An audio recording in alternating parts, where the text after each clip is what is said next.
jardinier de la Terre, hein, parce qu'on a été regardé. Donc ça reste... Alors, moi, il m'amuse bien. On va dire, c'est quelqu'un... je suis content que des personnes comme ça existent, on va dire, parce qu'elles sont un raccord entre moi et la science. Moi, je fais de la science théorique.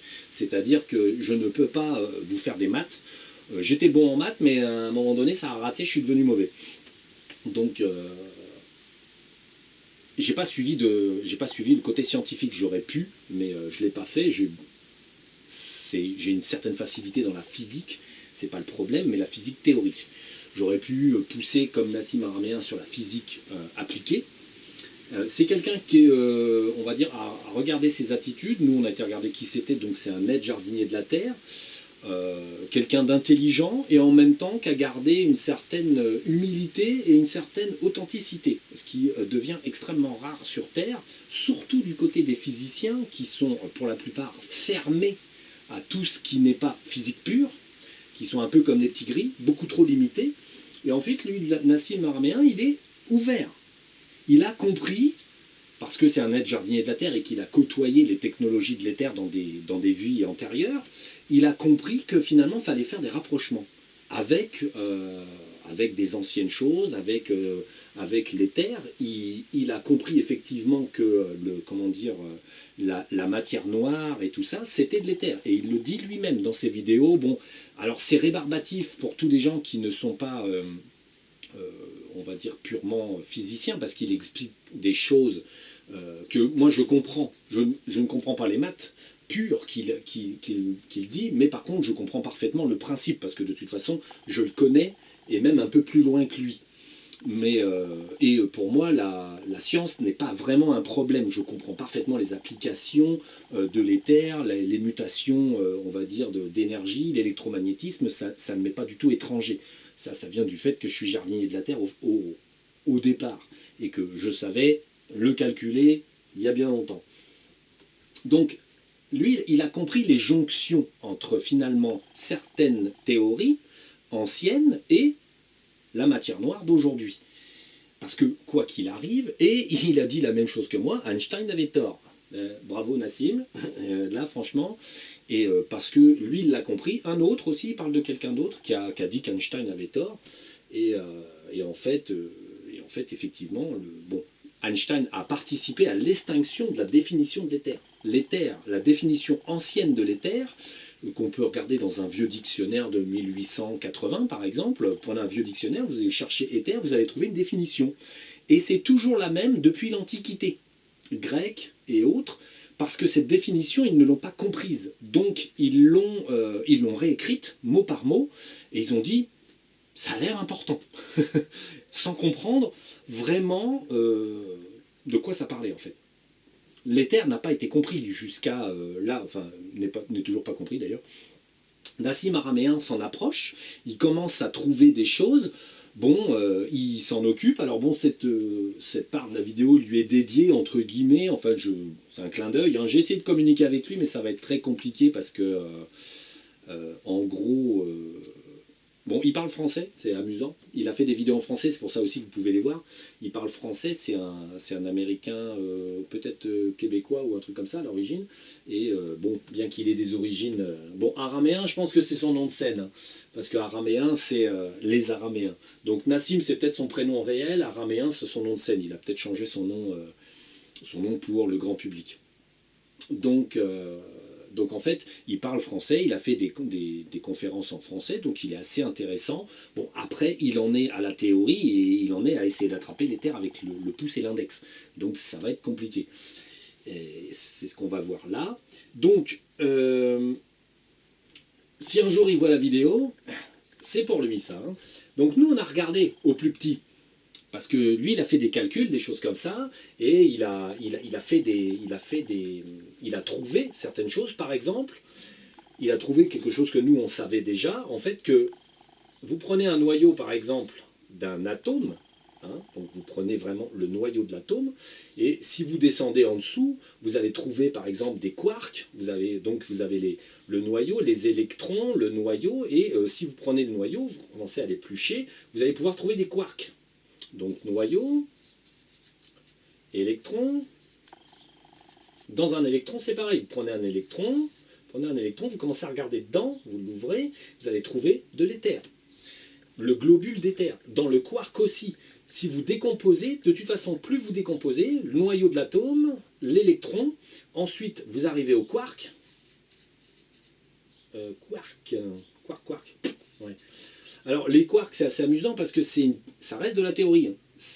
Ensuite, il y a la particule de Dieu, soi-disant, hein, donc le boson de Higgs, qui est une variété dans le quark, en fait, mais qui reste encore constituée d'éther. Donc, nous, on a regardé, en fait, parce que dans l'éther, on arrive à aller au nano, au micro et au plus petit possible. On voit, dans l'éther, on peut voir plus petit que n'importe quel outil moderne aujourd'hui. Pour nous, bien sûr. Je tiens à préciser, quelqu'un qui va essayer, il va déjà galérer. Donc, nous, par exemple, on a pu contempler, on arrive, quand on se positionne au-dessus de l'univers, on arrive à contempler certains nombres d'univers. Un univers là, un univers là, un univers là. C'est faisable, parce qu'on s'est adapté. On a pu projeter notre conscience dans l'infiniment grand, comme dans l'infiniment petit. C'est une capacité qui est disponible dans l'éther, mais qui appartient aux gens qui y vont régulièrement et qui font du très haut de gamme. Aujourd'hui, on est les seuls. Quoi qu'en pensent tous les gens qui vont dans l'éther et qui disent des trucs assez amusants. Donc, le quark, qui est un peu... ça reste une théorie, ils ont observé plus ou moins des trucs, ils ont le quark top, le quark strange, des trucs comme ça. Alors, ils ont remarqué que certains de leurs quarks, qu'ils ont appelés strange par exemple, avaient des comportements erratiques un peu bizarres. Oui, c'est normal, dans le sens où, on va dire, passer un certain niveau de petit, comme tu ne peux pas comprendre les interactions parce que tu ne sais pas de quoi c'est fait, tout est étrange et bizarre. Ils ont remarqué que certains quarks changeaient de polarité, faisaient n'importe quoi, donc le quark strange, quoi. Et du coup, ils ont remarqué que finalement, c'était assez, assez bizarre, en fait. Alors, si on prend un quark et qu'on regarde dedans, on observera le quark, nous on a observé, dans le quark, c'est rangé comme Nassim Haramein pense les choses, c'est-à-dire que c'est rangé, on va dire, le globule d'éther, il est rangé comme ça, effectivement. Il est rangé en interaction serrée, bon, il faudrait que je le fasse mieux, mais en gros, il est rangé en interaction serrée de façon à ne pas laisser d'espace. Effectivement, il ne faut pas qu'il y ait de vide, puisque là, on commence à arriver dans des tailles où s'il y avait un vide, ça veut dire qu'il y aurait encore autre chose dedans. Donc, il faudrait le remplir avec autre chose. Mais effectivement, l'agencement, comme ça, l'agencement en croisant véritablement les choses, vous donne là ces zones de contact et donne zéro vide. Effectivement, le globule d'éther est organisé dans le quark comme ça, plein de petits globules d'éther, et du coup, c'est organisé comme ça, et du coup, il n'y a pas d'espace vide, il n'y a pas de creux, il n'y a pas d'interstice. Mais lui, le globule d'éther, par contre, bon, là, Nassim Haramein ne peut pas arriver là. Et, bon, il a compris ça, et il a vu, ce qui est amusant, il a vu par exemple que d'anciennes sculptures à certains endroits du monde, il y a une sorte de lion de la connaissance et il a la patte sur quelque chose, une sphère décorée par des motifs de ce genre.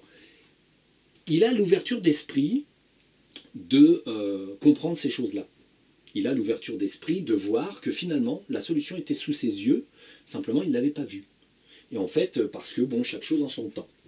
Donc, le globule d'éther, on va le décomposer. Nous, on a regardé comment était fait le globule d'éther lui-même, c'est-à-dire comment il fonctionne.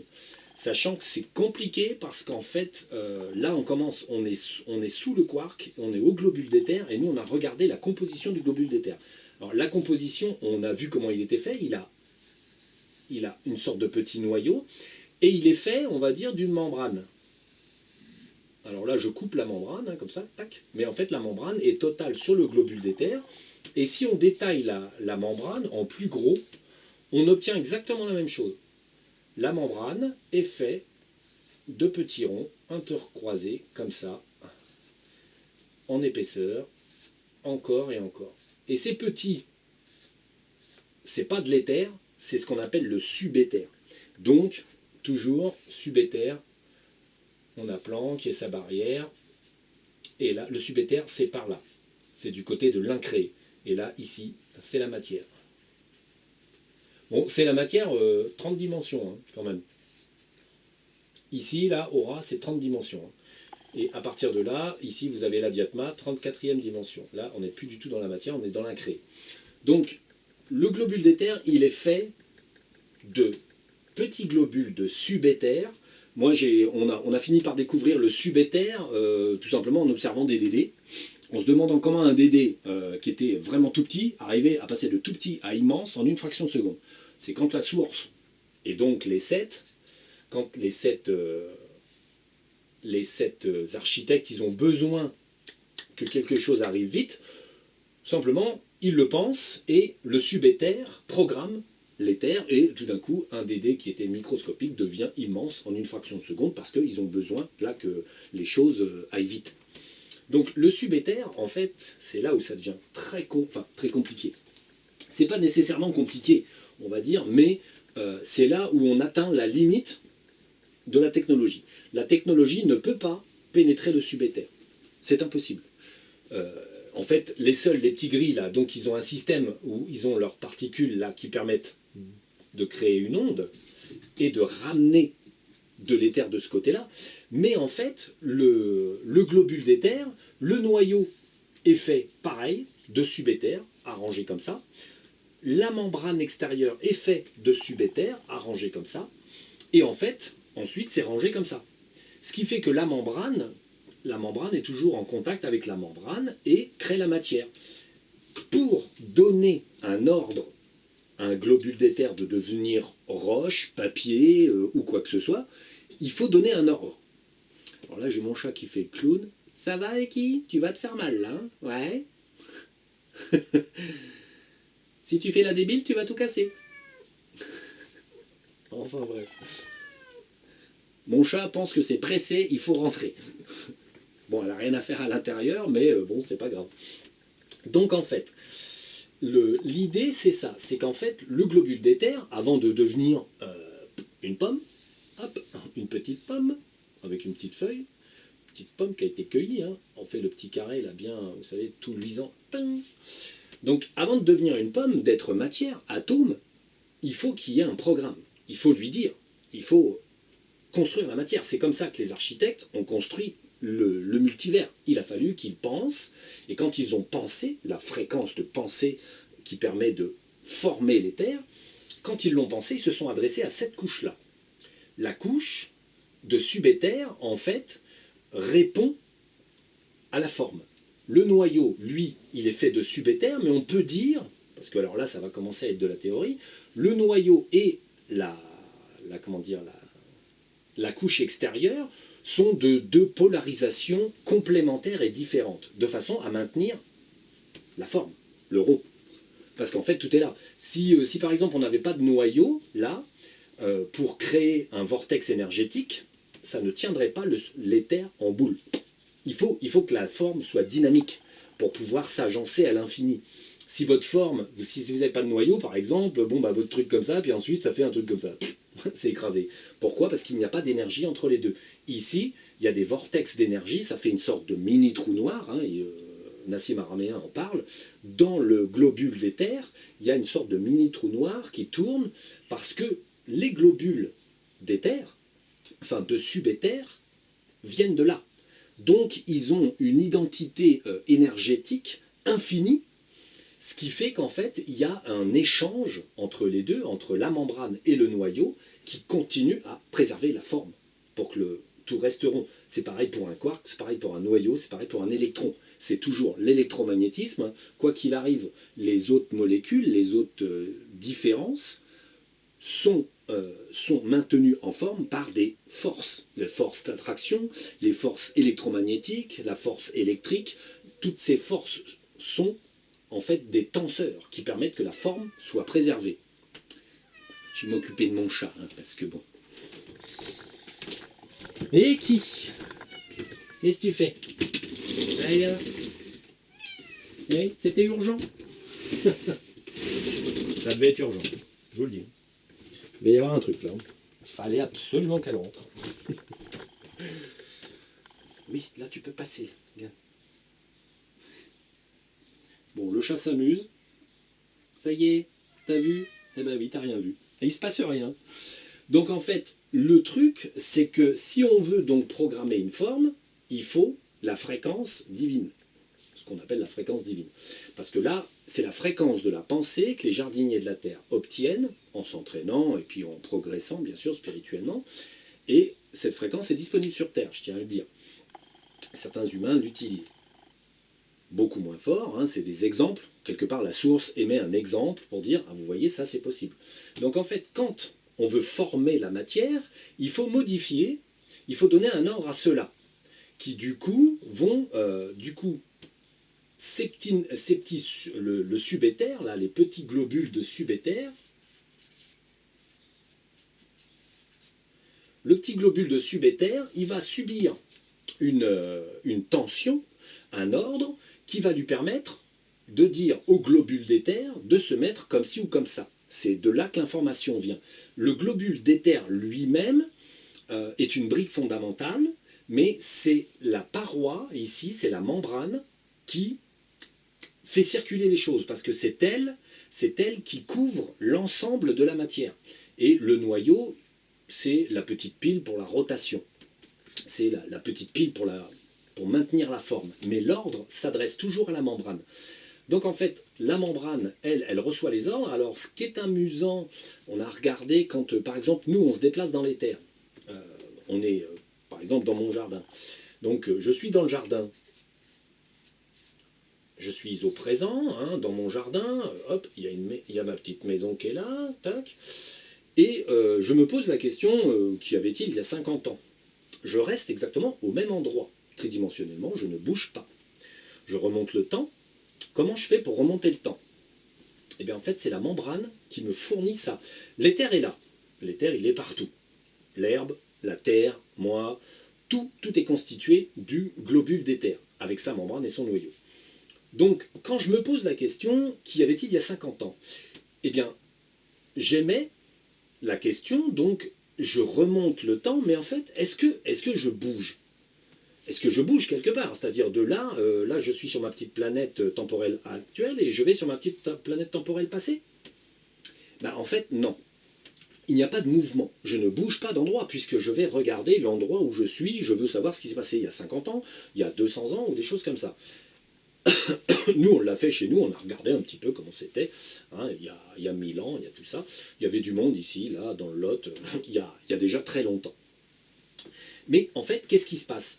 En fait, quand je me pose la question, à travers une fréquence, c'est pas la fréquence de formation de l'éther, mais c'est une fréquence qui permet d'activer la membrane. On lit dans la membrane. Alors la membrane, je vais vous dire, là, on est dans du subéther, on commence à arriver à une matière, là, ça, phénomène magique, hein, c'est la source. On est du côté de l'incréé. Hein. Donc quand nous, on se pose une question temporelle, on émet une question, tac, qui choque la membrane, là, et qui est constituée de toutes ces petites bulles-là, et la membrane, elle nous donne l'image que l'on demande, il y a 50 ans, il y a 100 ans, il y a 1000 ans, il y a quoi que ce soit, c'est elle qui contient l'information et c'est elle qui reçoit le signal. C'est pas lui. Hein. Lui, il ne reçoit pas le signal. La membrane, c'est elle qui reçoit le signal de tiens, qu'est-ce qu'il y avait il y a 50 ans, et c'est elle qui donne l'image. Là, après, on est dans l'éther, évidemment, on est dans l'éther non-matière. Quand on se déplace, entre guillemets, il y a 100 ans, là, ou il y a 200 ans, il y avait un bâtiment qui était sur le terrain que j'ai trouvé en faisant des trous. Si on se déplace, on va trouver donc un apparent bâtiment. Hop, on trouve un apparent bâtiment avec des petites portes, des petites fenêtres, des trucs comme ça, dans l'éther. Donc, ça reste l'éther énergétique, pas d'éther physique. Je vais dans l'éther, du coup, on regarde et on a le bâtiment, des petites poules, un petit arbre, des choses comme ça. On voit ce qu'il y avait il y a 200 ans.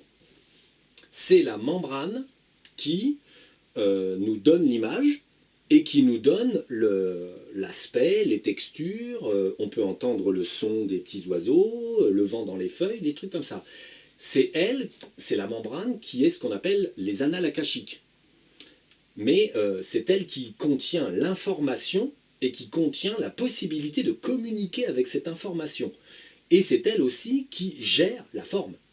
Si on a besoin, là, du coup, moi, comme je suis vachement fort, hein, bon, j'ai regardé un peu dans le passé, la petite baraque, l'arbre, les poules et tout, très bien, il y a 200 ans, il y avait ça, un petit potager. Donc, bon, je me pose, là, du coup, comme je suis vachement fort, je suis un jardinier de la terre, hein, du coup, je me dis, tiens, je voudrais une pomme. Une petite pomme, là, il me faut une pomme. Là. Du coup, je réfléchis et je programme la membrane. J'émets donc, alors bon, pour voir, on va dire c'est une fréquence comme ça. Pour programmer, c'est peut-être une fréquence plus serrée. Hein. Admettons, et on pourrait dire une fréquence en 8 peut-être, en loops comme ça qui se croisent.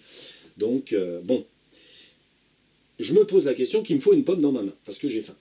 Donc, bon, si j'étais moins con, je couperais la faim par la pensée. Mais bon, je suis con, je suis un humain. Du coup, je programme un peu d'éther qui est là, hein, impalpable dans l'air, je programme un peu d'éther, et je me fais une pomme. Ah, j'avais faim.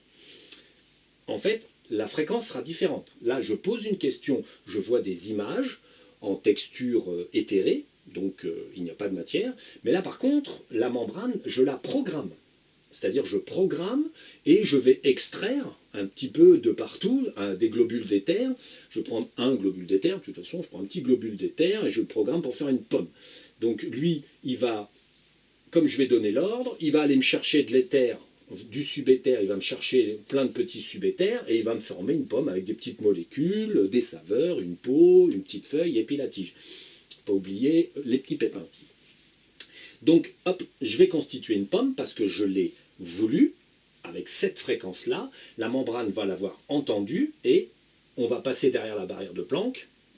Je pense très serré en 8 et ça passe la barrière de Planck et vite, vite, la barrière derrière, ça me permet de jeter tout un tas de molécules et j'ai ma pomme. Tout simplement. Bon, ça c'est la théorie. Le seul truc, là, le fonctionnement que nous, on a pu voir, c'est que bon, le globule d'éther, en fait, est neutre. On en trouve des globules d'éther neutres comme ça à la fin de notre univers, par exemple. Quand les bordures de chaque univers sont plein de petits globules neutres, qui n'ont ni lumière ni ombre, mais qui sont dans un coin sombre. Donc, il fait noir, c'est normal. Au bout d'un univers, vous avez une zone où il n'y a pas d'étoiles, pas de rochers, pas de vaisseaux, pas de martiens, il n'y a rien. C'est une zone tampon entre chaque univers qui est bourré d'éther, mais de l'éther de rien. C'est-à-dire il n'y a pas de formation. On a juste un globule, on a des globules d'éther qui sont répartis là, sans rien. Et comme on est loin de tout et de toute lumière, il fait noir. Donc c'est pour ça que les crétins de la science appellent ça la matière noire. Hein, bon, c'est pas de leur faute. Ils voient tout en noir. Mais en fait, le globule d'éther, lui, il est neutre. Il n'émet pas de lumière, il n'émet pas d'ombre, il n'émet rien. Donc c'est la brique universelle.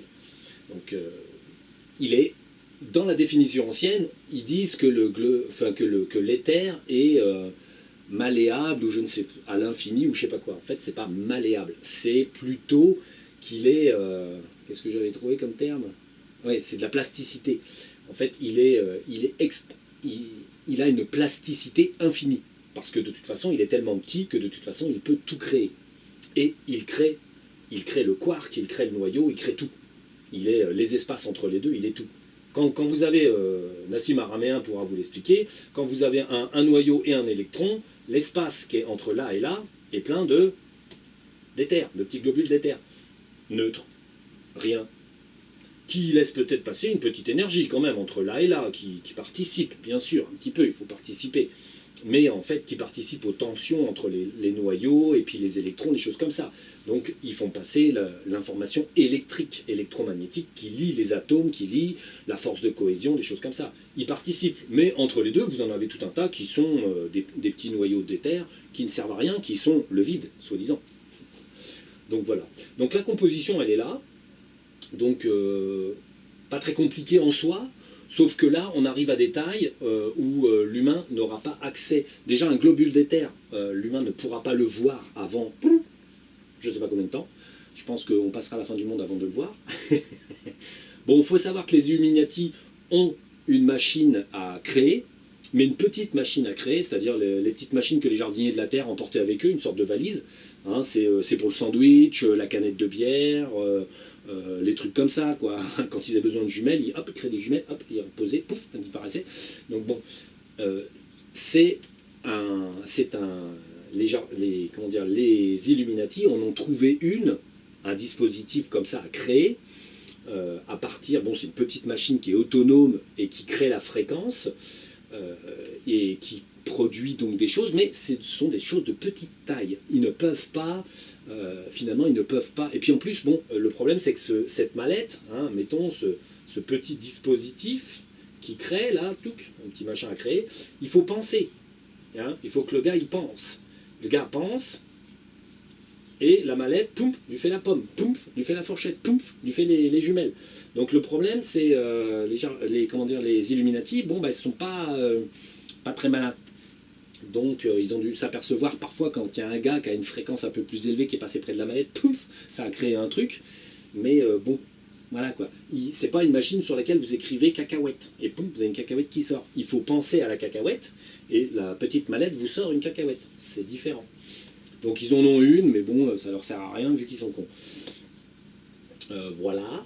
Et donc là, bon, sur les terres, de toute façon, on ne peut pas aller plus loin. Là, nous, on est, en termes de connaissances, on est là. Voilà, ici. Avec la connaissance de ça et de ça. Donc, de l'éther, de globules d'éther, la barrière de Planck, et le subéther, qui est la constituante du tout.